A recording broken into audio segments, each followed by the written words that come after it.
Assalamualaikum warahmatullahi wabarakatuh. Halo teman-teman. Jadi beberapa waktu yang lalu itu banyak yang nanya ke saya tentang Om, apa itu LMS?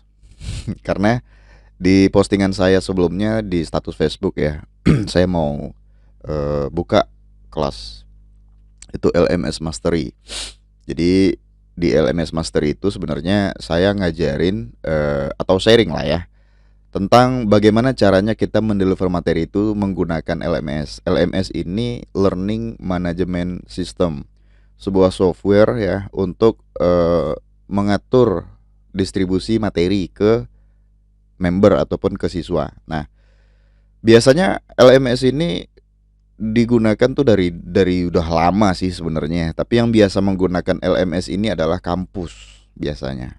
Kampus-kampus yang untuk mahasiswa yang apa ya, jarak jauh gitu lah. Dulu di sekolah saya SMK tuh pernah ada. Jadi kita sekolah, siswa itu sekolah normal jadwalnya dari pagi sampai siang sampai sore gitu kan. Nah, jadi ada orang yang sudah berumur nih, tapi dia tidak selesai nih pendidikannya gitu. Nah, jadi ikut itu apa sih namanya, masa langkau gitu, apa ya jenis pendidikannya. Jadi metode belajarnya jarak jauh.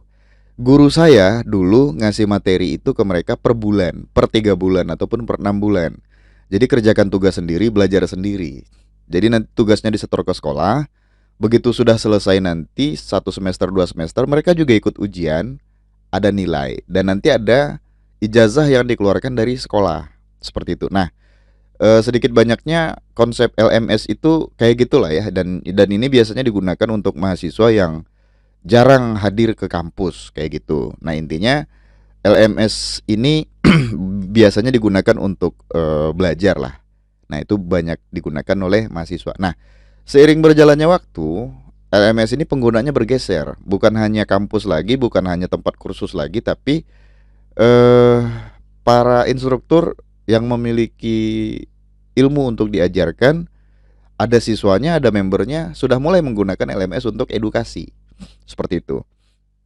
Ya, terus perbedaannya apa dengan e-course yang biasa-biasanya itu didaftar, misalkan kayak dulu saya punya e-course jago server, belajar server, kelas Mautic gitu kan.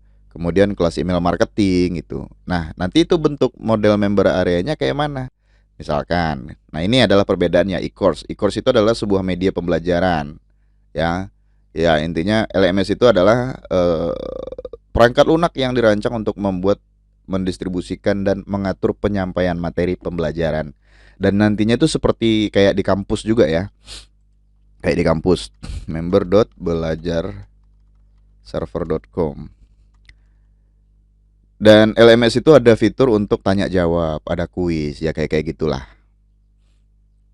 Tapi kalau misalkan di e-course atau online course yang kayak biasa-biasanya itu nggak ada kayak gitu. Nih saya buka contoh e-course yang biasanya digunakan oleh instruktur ya. Pada saat kita membeli sebuah produk online course, kemudian kita bayar, kemudian kita ada akses. Aksesnya itu diproteksi. Ya, perbedaannya kayak gitu. Aksesnya itu diproteksi, deliver materi, kemudian nanti ada materinya di sini, bab 1, bab 2, bab 3, kemudian kita pelajari, kemudian nanti ada video yang dilihat oleh peserta kelas online-nya kayak gitu. Ya, ini agak-agak lemot nih koneksi saya nih. Kita klik coba. Nah, ini bab 2. Jadi nanti kalau untuk belajar di online course itu salah satunya ya, kita buka dulu halaman materinya, kita cari videonya kayak gini. Nanti begitu selesai, kita balik lagi ke materi sebelumnya, kita klik lagi bab selanjutnya. Ya kayak gitulah. Nah, dan di sini nggak ketahuan progres belajar member itu sejauh mana. Ya, nggak ketahuan. Berbeda dengan LMS. LMS, kalau kita menggunakan fitur LMS ini, ketahuan progres belajar siswa atau progres belajar member kita itu sudah sejauh mana, sudah berapa persen dia praktek. Kemudian nanti kalau misalkan dia ingin bertanya, ada kolomnya di situ Q&A. Siswa itu bertanya nanti ke kita, nanti ketahuan dia itu nanya di kolom yang mana, gitu loh. Dan kita juga bisa tracking berapa persen progres belajarnya seperti itu. Nah, Itu LMS ya. Nah, jadi kenapa harus menggunakan LMS nih? Nah, LMS itu sendiri tampilannya keren, nanti akan saya tunjukkan. Intinya di video ini saya ingin menjawab pertanyaan beberapa orang yang bertanya ke saya itu tentang LMS. LMS ini apa sih, Om? Ini buat yang belum tahu ya. Jadi LMS ini adalah sebuah platform untuk belajar di mana model belajarnya itu lebih asik, lebih teratur, lebih terstruktur, dan kita tahu progres kita belajar itu sejauh mana. Kalau misalkan ingin mengulang lagi pun gampang. Nanti akan saya lihatkan demonya.